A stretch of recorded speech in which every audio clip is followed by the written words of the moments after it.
Yesterday was day 5 of Lindsay Clancy's murder trial, and this recap will include a lot of very heavy medical testimony, so please lock in with me. It was a lot, so I'm going to jump right in. As always, I'm a certified law nerd, bona fide non-attorney. This is not legal advice, just my interpretation of what I heard throughout the proceeding, so let's begin. The morning began with Dr. Michael Snyder, who treated 5-year-old Cora Clancy at Beth Israel Deaconess Hospital. When Cora arrived, first responders were actively performing CPR. She was not breathing on her own and did not have a heartbeat, yet doctors continued attempting to resuscitate her for approximately 30 minutes. Dr. Snyder also observed bruising around Cora's neck and signs that her body had been deprived of oxygen. Despite their efforts, Cora was pronounced dead shortly before 7:30 that evening. And although today's medical testimony generally concerned the children, I did not hear Dawson specifically addressed during this portion of the trial. His emergency treatment was covered during earlier testimony. The jury then heard about 8-month-old Callan Clancy. Dr. Andrew Capraro testified that Callan arrived at Boston Children's Hospital by helicopter. He was cold, limp, and showed signs that his brain was not receiving enough oxygen or blood. His pupils were fixed and dilated, and there were visible marks around his neck. When the prosecutor asked whether strangulation could cause this condition, Dr. Capraro said it most certainly could. Callan was intubated and occasionally attempted to breathe independently, but those breaths were rare. Doctors consulted with neurosurgeons, but the damage shown on his brain imaging was so severe that surgery could not help him. Dr. David Cassavant then explained what doctors saw on Callan's brain scan. He described an enormous amount of swelling caused by significant oxygen deprivation. According to Dr. Cassavant, brain swelling of this kind usually peaks approximately 48 to 72 hours after an injury. The fact that Callan already had such extensive swelling so early showed just how severe the oxygen deprivation had been. Callan did not respond when doctors stroked the bottom of his foot, pinched his fingernail, or shined a light into his eyes. His heart was still beating, but Dr. Cassavant agreed that the part of the brain that made Callan was no longer functioning. After approximately 2 days of neurological testing, Callan was declared brain dead. Patrick Clancy participated in the decision to remove him from life support, and Callan died on January 27, 2023. The testimony then shifted to Lindsay's medical condition. Dr. Kelly McDonough treated Lindsay at South Shore Hospital after she was found outside the home. Lindsay was initially breathing on her own. Her eyes were open and she responded to painful stimuli, but she was nonverbal. She was later intubated to protect her airway. Lindsay could not move her legs and had suffered catastrophic injuries after jumping from the second-story window. Imaging showed serious damage to her thoracic spine. She was transferred because South Shore Hospital could not provide the level of care she required. Dr. McDonough described the cuts to Lindsay's neck and wrists as superficial because they were not actively bleeding and did not require immediate treatment. The prosecution appears to be emphasizing those wounds to suggest they were inconsistent with a serious suicide attempt. But during cross-examination, Kevin Reddington focused on Lindsay's overall physical condition. Her core temperature was approximately 82 degrees. She was severely hypothermic, critically injured, and unable to move her lower body. Reddington also asked about a complete spinal cord injury around the T5 and T6 vertebrae, possibly cervical damage, and whether the injury could interfere with breathing. Dr. McDonough repeatedly said she could not recall several of those details from the medical records. Next on the stand was Massachusetts State Police Sergeant Rose Stoffers, who works in crime scene services. She testified that she went to South Shore Hospital to photograph Lindsay's injuries. At the time, Lindsay was wearing a neck brace and was covered in blankets and warming equipment. Hospital staff helped uncover her arm so Stoffers could photograph the cuts on her wrists. Stoffers testified that Lindsay initially pulled her right arm back and resisted when they attempted to expose it for photographs. Stoffers was later called to photograph a bag of medications that had been turned over to investigators after the initial search of the home. Next was trauma nurse Rochelle Amity, who treated Lindsay after she was transferred to Brigham and Women's Hospital. Amity testified that Lindsay suffered cardiac arrest on January 25th. Her blood pressure dropped to a level Amity described as not sustainable with life. Medical staff performed CPR, stabilized her, and gave her multiple blood transfusions. Lindsay also had spinal fluid leaking from her nose and blood draining through a chest tube.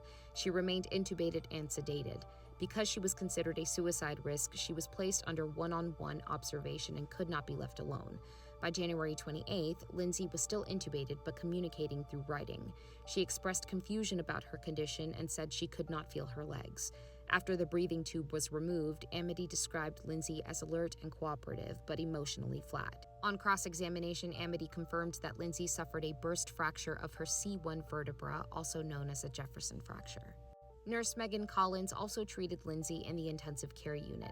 Collins testified that after Lindsay's breathing tube was removed, she became confused and agitated. She picked at her IV lines, drains, and medical equipment and had to be restrained.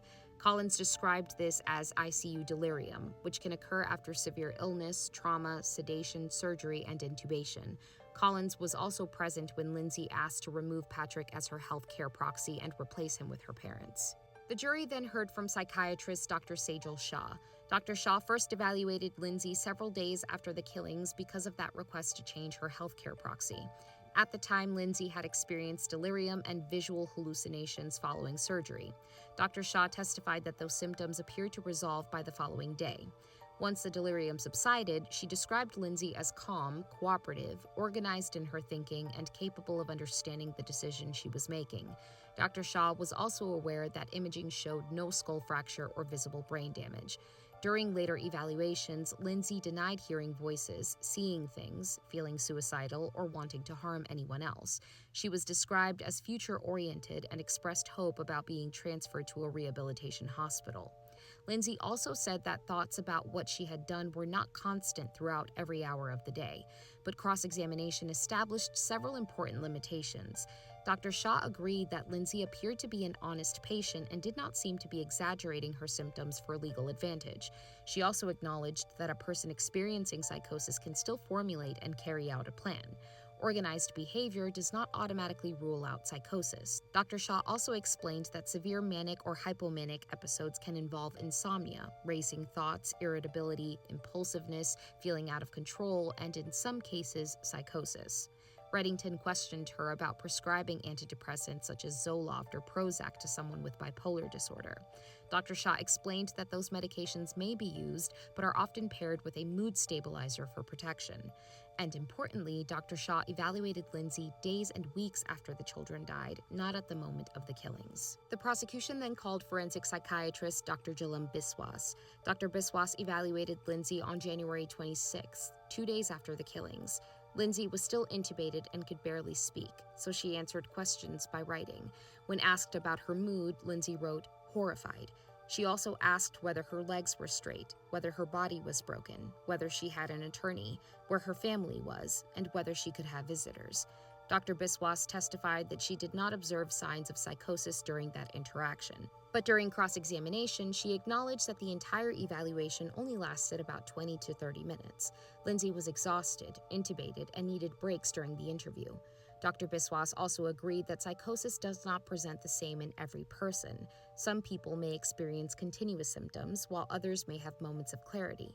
A person experiencing psychosis may not constantly hear voices or behave in an obviously bizarre manner.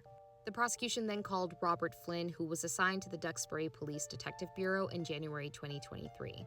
Flynn testified that he was called back to work and sent to the Clancy home shortly after 6 p.m. As he drove to the scene, he could hear officers screaming over the radio and described the response as chaotic.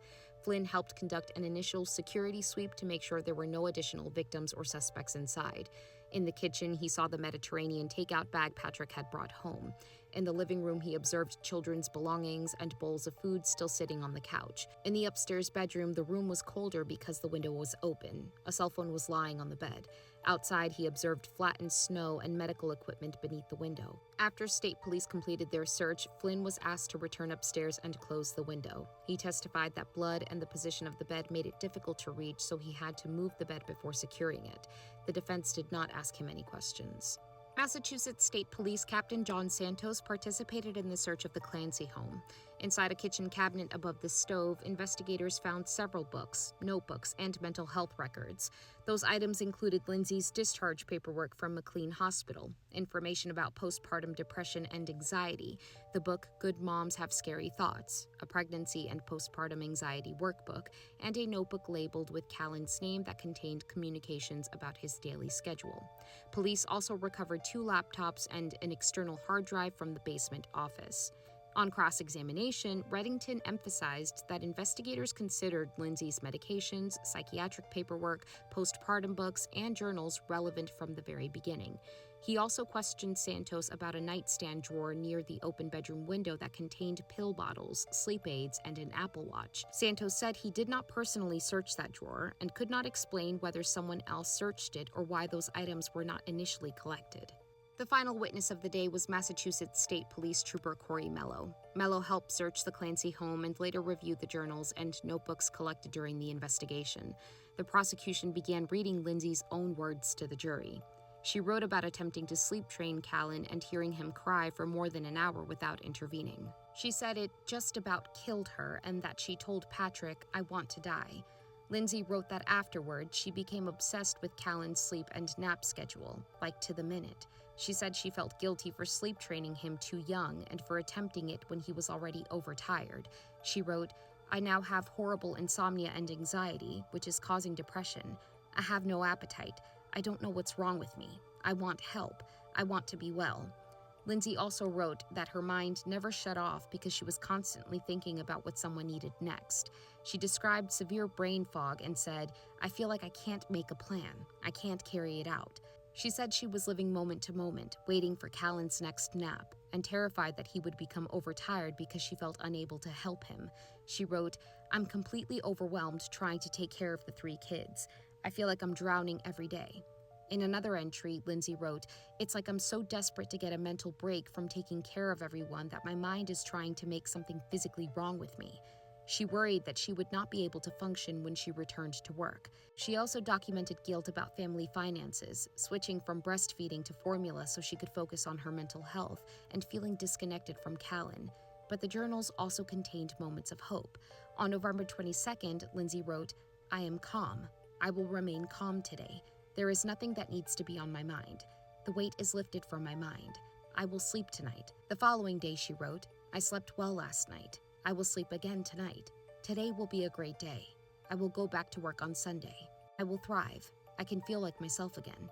She expressed gratitude for Patrick and her mother-in-law, but also wrote, "A big thing I feel is disconnected with myself. Time, reality."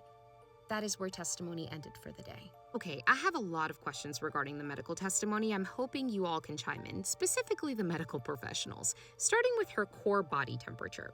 According to the court records, her core body temperature had dipped to approximately 82 degrees by the time she was evaluated in the emergency room. I don't know if that's counting from the time she had been recovered from the backyard and then transported, or if that was what her temperature read at the emergency room, right? I understand she had fallen from a second-story window and lying on the snow and suffered catastrophic spinal injuries. I understand blood loss, trauma, shock can all contribute to a fluctuating body temperature. I get that. However, what I'm having trouble grasping is that 82 degrees is not just, oh my God, it's so cold outside. Like, that's like at death's door type of cold, right? I guess my question is, how quickly can a person's body temperature drop to 16 degrees below an average body temperature? I understand different conditions may change this, right? Like if you're falling into a frozen lake or something like that. Yes, I'm assuming surrounded by sub-freezing temperatures could potentially bring your temperature down that fast. But in this scenario where she just fell and she was exposed to the outside and to the cold, how quickly can that happen? Because it doesn't feel like we had such a huge time period for her body temperature to drop that low, right? And then per Patrick Clancy's testimony, she had spoken to him and shared what she had done to the kids, but by the time EMT comes, she's unresponsive. I mean, I guess that can technically happen. You can lose consciousness. I get that. I'm having trouble understanding that piece, and it's really sticking out like a sore thumb for me. I'm sorry, but I was also really struck by Dr. McDonough's testimony. When prosecution was questioning her, she had readily available responses. She was quite polite, but on cross-examination, it just felt like she couldn't recall a damn thing, and that was kind of bothering me. I'm not trying to be disrespectful here. There were more than 5 instances where she couldn't recall things from her own medical report, and echoing what Attorney Reddington said, there was this at least expectation that she would have been better prepared to testify under oath. The fact that she couldn't recall the extent of her spinal cord injuries and her body temperature was a little concerning, given that that was literally what she was there for. Her tone just came across very defensive when she was cross-examined, and I'm not understanding why. She was there to testify as an expert witness about the findings within her report. Now, I understand she may not be outright required to review that stuff ahead of time, but she is permitted to do that ahead of time, or at least have that with her so she can refer to her notes so she can properly answer these questions. And it did feel like Attorney Reddington kind of came down on her for not being prepared. And her response was a little indignant. I don't know. That's just my perception. What do you think? I also do find it interesting that she was able to specifically remember that she had superficial wounds from her wrist and neck, but nothing else was something she could recall. Regarding Dr. Biswas's testimony, I don't really have too many questions except for how reliable is a 20 to 30 minute evaluation for psychosis when your patient is intubated, in a lot of pain, probably sedated, probably on painkillers. Like, that's an altered state. So how are you able to adequately determine whether this person is still in a psychotic state or not? I don't know. I'm kind of struggling with that. And it was 2 days after the killing, so I'm questions. What are your thoughts? I'm sorry, my brain also keeps coming back to this because I had just digested Patrick Clancy's testimony. So there's previous testimony that she had crushed up drugs as a nurse. I find that weird already. Like, don't you guys know of better ways to do that? Why would you crush up those drugs instead of just anyway, crushed up those drugs in a drink and then took it and then jumped, and then the superficial cuts supposedly yielded a lot of blood. I saw those crime scene photos. I don't know. I'm really struggling with this. Nobody else has testified, or so far, nobody else has testified that she was able to respond or was coherent enough to respond after her husband alleges that she spoke to him. I'm really, really, really struggling with that. And mind you, I'm retroactively doing recaps because I was not able to start my recap videos or my series last week. And so it's still fresh in my brain. We're going to get into Patrick Clancy's testimony in another video, but this isn't mathing for me, and it's really concerning. And then there are Lindsay's journals, and I'm sorry, but to me, they do not read like somebody who was coordinating an attack and was attempting to cover their tracks. They read like someone trying to document all of these very heavy emotions they were feeling: worsening anxiety, guilt, disconnection with their children, brain fog, and a desperate attempt to get better. That is how I'm reading that, and I consider myself a pretty good judge of character and a pretty fair analyst brain. I have my critical thinking skills are pretty high up there, and I, to a fault, can see it from many different angles. Maybe it's the Libra in me, but they just didn't read like insincere. Let me know your thoughts. Like I said, I wanted to get this particular recap out because court is due to resume at 9 a.m. Eastern. So I will be bringing you a recap of day 6 at the end of the day while actively trying to retroactively provide you updates so that anybody who's just now tuning in has a playlist to refer to. Please make sure you like, comment, share, subscribe, do whatever platform I'm on in your face. Please do the things so that I can continue to bring you these updates, and I'll catch you in the next one.